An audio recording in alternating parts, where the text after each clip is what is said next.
اعوذ باللہ من الشیطان الرجیم بسم اللہ الرحمن الرحیم هو الذی خلق لکم ما فی الارض جمیعا۔ اللہ وہی ہے جس نے تمہارے نفع کے لیے زمین میں تمام چیزوں کو پیدا کیا۔ ثم استوى الی السماء فسواہن سبع سماوات، پھر وہ آسمان کی طرف متوجہ ہوا تو اس نے 7 آسمان بنا دیے۔ وَهُوَ بِكُلِّ شَيْءٍ علیم، اور وہ ہر چیز کو جاننے والا ہے۔ آمنت باللہ، صدق اللہ العظیم۔ السلام علیکم ورحمۃ اللہ وبرکاتہ۔ ناظرین کرام، سورہ بقرہ کی آیت نمبر 29 کی تلاوت اور اس کا ترجمہ کیا گیا، اور اب اس کے الحمدللہ سورہ بقرہ کے 3 رکوع مکمل ہو گئے۔ اس آیت کا پچھلی آیتوں سے کچھ اس طرح تعلق ہے کہ اللہ تعالیٰ نے پہلی آیت میں انسان کی داخلی نعمتوں کا ذکر فرمایا تھا، اور اب خارجی نعمتوں کا ذکر فرمایا جو کہ زمین وغیرہ سے ہم کو حاصل ہوتی ہیں۔ دوسری بات یہ کہ پہلے ہم کو زندگی بخشنے کا ذکر فرمایا گیا تھا، اور اب زندہ رہنے کے اسباب کا ذکر فرمایا گیا، کیونکہ زمین کی نعمتوں کے بغیر ہماری زندگی ناممکن ہے۔ تو ارشاد فرمایا کہ هو الذی خلق۔ دیکھو قرآن پاک میں هو الذی کبھی تو اللہ کی رحمت کو ظاہر کرنے کے لیے ہوتا ہے، اور کبھی اللہ کی قدرت کے اظہار کے لیے ہوتا ہے۔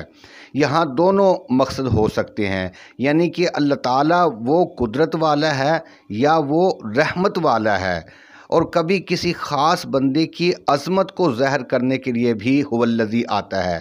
جیسے هو الذی ارسل رسولا، یعنی کہ اللہ وہ شان والا ہے جس نے ایسے شان والے محمد الرسول اللہ کو پیدا فرمایا۔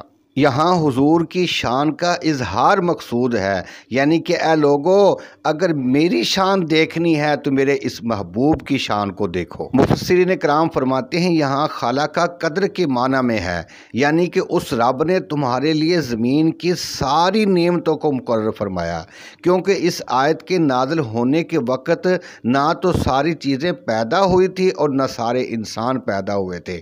اب آیت کا مقصد یہ ہوا کہ جو کچھ پیدا فرما چکا وہ تمہارے لیے تھا، اور جو کچھ پیدا کیا ہے اور جو کرے گا وہ سب تمہاری ہی خاطر ہے۔ فرمایا هو الذی خلق لکم، لکم اس میں لام نفع کا ہے، یعنی تمہارے نفع کے لیے چیزیں پیدا ہوئیں کہ جس سے تم دینی اور دنیاوی نفع حاصل کرو، یعنی چیزوں کو کھانا، بعض کو پہننا اور بعض کو پینا وغیرہ، یہ سب دنیاوی نفع ہیں۔ آگے ارشاد فرمایا کہ ما فی الارض جمیعا، اس سے معلوم ہوا کہ زمین کی ساری چیزیں، خواہ زمین پر ہوں یا زمین کے اندر ہوں، سب ہمارے نفع کے لیے پیدا کی گئی ہیں، وہ بغیر وسیلے کے ہوں یا وسیلے کے ساتھ، یہ سب ہمارے کام میں آتے ہیں۔ یعنی کہ عمدہ غذائیں، پاکیزہ خوشبوئیں، دل پسند آوازیں، حسین صورتیں، وہ لذیذ چیزیں بلا واسطہ ہمارے لیے ہیں، اور لکڑی اور لوہا اور دھات وغیرہ اسی لیے بنی ہیں کہ ان کے ذریعے ہم غذائیں حاصل کریں، اور بیماری اور مشقت ہماری عبرت کے لیے پیدا فرمائی گئی۔ موت اس لیے بنی تاکہ دنیاوی نعمتوں سے سارے اگلے اور پچھلے لوگ نفع حاصل کریں۔ اگر سب پیدا ہوتے اور کوئی نہ مرتا تو زمین بھی تنگ ہو جاتی اور روزی بھی تنگ ہو جاتی، اور بے شمار لڑائی جھگڑے واقع ہوتے، اور پہلے لوگ حکومت پر قائم رہتے اور پچھلے اس سے محروم رہتے، اور مشقتیں اور مصیبتیں بھی ہمارے ہی فائدے کے لیے بنی ہیں۔ اگر یہ نہ ہوتی تو دنیا میں کوئی کارخانہ ہی نہ ہوتا۔ دیکھو، اگر چور نہ ہوتا تو پولیس کا محکمہ نہ بنتا، اور لاکھوں آدمی بیکار رہتے۔ اگر جرم نہ ہوتے کچہریاں ویران ہوتی۔ اگر دشمن نہ ہوتا تو فوج کا محکمہ بیکار تھا۔ اگر سردی گرمی کی مصیبت نہ ہوتی تو اونی کپڑے کے کارخانے اور پنکھے وغیرہ یہ کچھ نہ ہوتے۔ اگر بھوک نہ ہوتی تو سارے باورچی ہی بیکار ہوتے۔ اگر بیماری نہ ہوتی تو دوا اور شفا خانے بیکار ہوتے، حکیم، عطار، جراح سب بیکار بیٹھے ہوتے۔ غرض یہ کہ ان مصیبتوں نے ہی تو دنیا کو آباد کیا ہوا ہے۔ بہرحال سب چیزیں ہمارے ہی نفع کے لیے بنائی گئی ہیں۔ تو آگے ارشاد فرمایا کہ ثم استوی الی السماء، جس کے معنی ہیں برابری اور مساوات۔ برابری سے تو اللہ تعالیٰ کی ذات پاک ہے، اس لیے دوسرے ہی معنی مراد ہیں، چونکہ زمین کی ساری نعمتیں ہمارے ہی لیے پیدا فرمائی گئی، اور زمین کی ساری چیزیں یعنی کہ بارش، چاند، سورج، ستارے وغیرہ آسمانی مدد کے بغیر حاصل نہیں ہو سکتی، اس لیے آسمان کو بھی پیدا فرمایا گیا۔ اس سے معلوم ہوا کہ اصل مقصود زمین ہے، کیونکہ ہم اسی پر رہتے ہیں، اور زمین کے لیے آسمان بنایا گیا۔ زمین بھی ہمارے لیے ہی بنا ہے، کیونکہ ہمارے لیے زمین بنی اور زمین کے لیے آسمان بنا۔ تو آگے ارشاد فرمایا کہ فسواہن، یعنی کہ آسمانوں کو ایسا ٹھیک بنایا کہ اس میں کہیں بھی سوراخ یا شگاف یا ٹیڑھا پن نہ رہا۔ سبع سماوات، اس سے معلوم ہوا کہ آسمان 7 ہیں۔ آسمانوں کے 7 ہونے میں بھی عجیب حکمت ہے، کیونکہ ہر آسمان پر ایک سیارہ ہے۔ اگر آسمان ایک ہی ہوتا اور سب سیارے اور ستارے ایک پر ہوتے تو زمین کا انتظام درم بھرم ہو جاتا۔ وہ اس طرح کہ پہلے آسمان پر چاند ہے اور چوتھے پر سورج، سورج سے غلہ وغیرہ پکتا ہے، اور چاند اور دوسرے سیاروں سے اس میں رنگت اور لذت پیدا ہوتی ہے۔ پھر سورج قریب آ جاتا ہے اور کبھی دور ہو جاتا ہے، جس کی وجہ سے موسم بدلتے ہیں اور ہر موسم کے پھل پیدا ہوتے ہیں۔ اگر سورج پہلے آسمان پر ہوتا تو سخت گرمی کی وجہ سے جاندار فنا ہو جاتے اور کھیت اور باغ جل جاتے، اور اگر چاند چوتھے آسمان پر ہوتا تو اتنی ہلکی شعاعیں زمین تک پہنچتی جو کہ پھلوں میں رنگ اور لذت پیدا کرنے کے لیے کافی نہ ہوتی۔ لہٰذا جس ستارے کا زمین سے جس قدر دور رہنا مناسب تھا اس کو اسی قدر دور رکھا گیا۔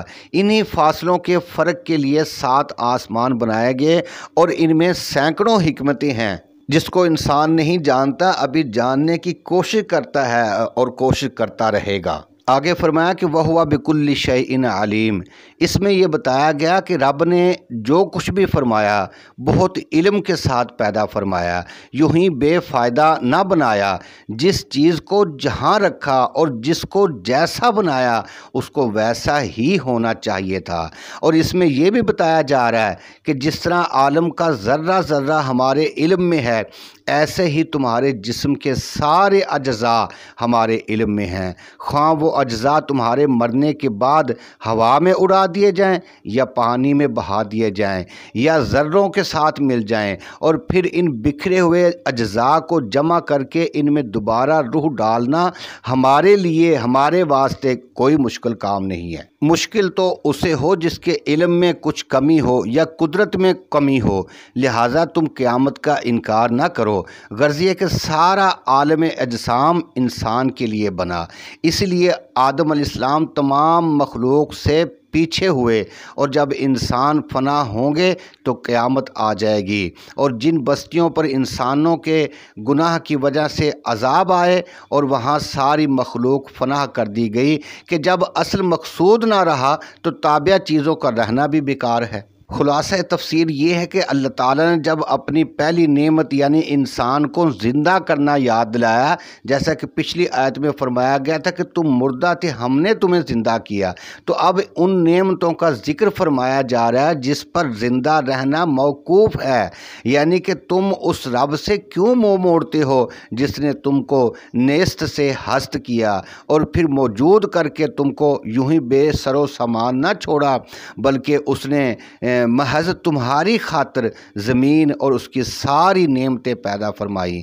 اور چونکہ زمین کی نعمتیں آسمانی اثرات کے بغیر نہیں حاصل ہو سکتی، اس لیے آسمان کو بھی تمہاری ہی خاطر بنایا، اور چونکہ 1 یا 2 آسمانوں سے زمین کا انتظام مکمل نہیں ہوتا، اس لیے تمہاری ہی خاطر 7 آسمان بنائے، اور چونکہ زمین اور آسمان میں تعلق کے بغیر بھی زمین کی نعمتیں نہیں بن سکتی، اس لیے تمہاری خاطر ان دونوں میں ایسا تعلق پیدا فرمایا کہ کہا جا سکتا ہے کہ تمہارا رزق آسمان سے آتا ہے اور زمین سے تمہیں ملتا ہے، اور یہ اس لیے ہے کہ اللہ تعالیٰ ہر چیز کا علم رکھتا ہے اور ہر چیز کے اسرار اور اس کی حکمتیں اس کو معلوم ہیں۔ غرض یہ کہ اے انسانوں، یہ ساری کائنات تمہاری خاطر بنی ہے، پھر بھی اگر تم اپنے رب کا احسان نہ مانو تو بہت ہی تعجب کی بات ہے۔ اب مجھے اجازت دیں، کمنٹ میں اپنی رائے کا اظہار ضرور کریں اور میرے چینل حوض کوثر کو ضرور سبسکرائب کریں، اسے شیئر بھی کریں۔